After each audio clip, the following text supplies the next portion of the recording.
Hello दोस्तों, ये मेरी ओल्ड मैक्सी है जिसको मैंने 2 से 3 बार ही पहना और ये मुझे इतनी कंफर्टेबल नहीं है कि मैं इसको पहन सकूं, इसीलिए मैं इसको नीचे से कट करने वाली हूं। इस लॉन्ग मैक्सी का मैं एक शॉर्ट फ्रॉक बनाने वाली हूं और नीचे का जो पार्ट रहेगा उसके लिए मैं अपनी बेटी के लिए ड्रेस सिलने वाली हूँ। सबसे पहले मेजरमेंट के लिए आपको अपनी बेटी का एक वो ड्रेस लेना है जो उसके लिए फ्री साइज का हो और फिर मेजरमेंट के लिए उस ड्रेस को उल्टा करके अपनी मैक्सी पे इस तरीके से रख देना है जैसे मैंने रखा हुआ है। इसके बाद एक पेंसिल लेके आधी इंच का गैप देते हुए पेंसिल से अच्छे से मार्किंग कर लेनी है ताकि आप कटिंग और स्टिचिंग इसी में निकाल सकें। मैंने थोड़ी सी ज़्यादा ली है क्योंकि मुझे और थोड़ा लेंथी फ्रॉक चाहिए, इसीलिए मैंने नीचे से 2 से 3 इंच ज़्यादा लिया है, इसीलिए ही मैंने फ्रॉक को ऊपर हटा के रखा हुआ है। फ्रॉक मैंने यहाँ पे इजीली कट कर लिया है, पेंसिल से मार्किंग किया, सीजर से कटिंग कर लिया और इसके बाद मैं यहाँ पे पैंट रख के मेजरमेंट कर रही हूँ। जैसे आपने फ्रॉक की मेजरमेंट ली थी वैसे ही आपको पैंट की भी मेजरमेंट लेना है। आधी इंच का गैप देके आप चाहे तो और भी ज़्यादा गैप दे सकते हैं। जहाँ से मैंने पेंसिल की मार्किंग की थी वहीं से मैंने कटिंग करी है। कटिंग होने के बाद जितनी भी लेंथ बचती है उतनी लेंथ का आपका ये एक टॉप या फिर शॉर्ट फ्रॉक बन जाता है।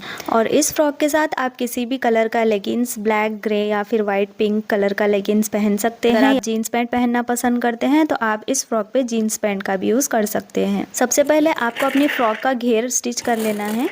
अगर आप चाहें तो अपने टॉप की लेंथ पहले निकाल के बाद में नीचे का जो कपड़ा बचता है अपनी बेबी का ड्रेस मेजरमेंट करके कटिंग कर सकते हैं। और यहाँ पे फ्रॉक की बॉर्डर स्टिच करने के बाद मैंने अपनी बेबी का पैंट सिलना शुरू किया है, जिसके लिए मैं सबसे पहले उसके बॉटम स्टिच करूँगी। इसके बाद धीरे धीरे करके मैंने पूरी स्टिचिंग कंप्लीट की पैंट की।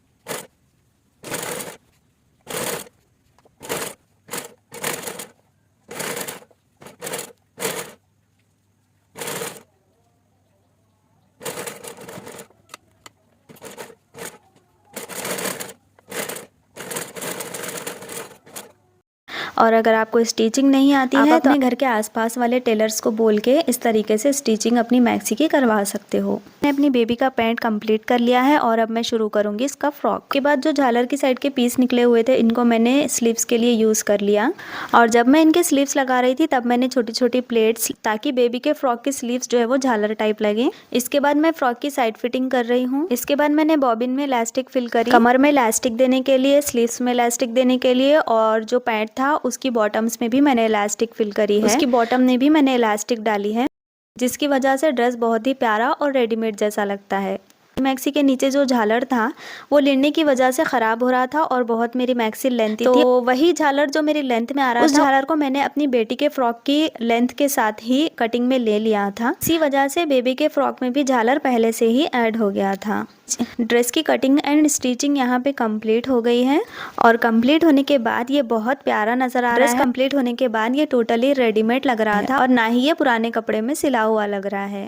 अगर आपको हम दोनों माँ बेटी का ड्रेस अच्छा लगा हो या फिर आपको मेरा आइडिया अच्छा लगा तो वीडियो को लाइक, शेयर एंड सब्सक्राइब करते हुए जाना। मिलती हूँ नेक्स्ट वीडियो में। Bye bye.